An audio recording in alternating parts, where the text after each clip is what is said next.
tinutukoy na actress na di umano ay buntis daw. Sa kaniyang jowang aktor na gwapo. Oo, na...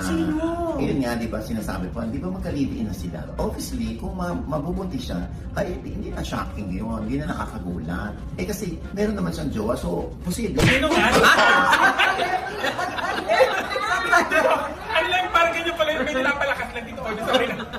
Sorry po. Ang ulit yung mukha eh, kita-kita ko eh. Ano Sa'yo nang galing, di ba? Grabe. Sa kanya nang galing, mukhang may mababawasan. Hindi, parang baka ako nakakatulog dito, Oji. Ano na, sabihin mo na. Wow, siya pa talaga yung nakatulog ha. Because si... Ay, nay! Ayan, nahilo na ito. Nahilo ka na. Ito na. Oo. So, ngayon yung nakarating sa Ay, akin. ito na. Diretso. Ayan. Ayan. Kaya nakarating sa aking balita, sabi ko naman, Diyos ko, Oh. parang naman walang lumalabas sa ganung issue na buntis daw ngayon. Hindi bukas eh. Nakabukas din. Oh, extended. Makika. Hindi nga. Hindi ba hindi kita ginan? Subukan mo. Ay! Hindi, kasi Arman Salon, subukan. hindi ko gagawin sa'yo. Hindi ko gagawin sa'yo. Mababali wala yung end distribution. Hindi ko gagawin sa'yo. Hindi yung realidad. So yun nga, ang sinasabi ko nga, tinutukoy ko nga ay si Loisa Dalio. Akala ko si Mama Lo. Ako rin. Akala ko mabubuko na ako. Yan ang mababato kang katabi.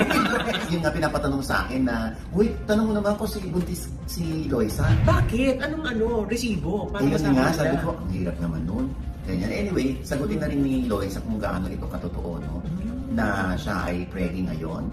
Oo, dahil ito pang isang balita na ang sinasabi ay parang may nagpa-check up daw, pinapunta yung doktor dun sa bahay para check upin daw itong si Loisa.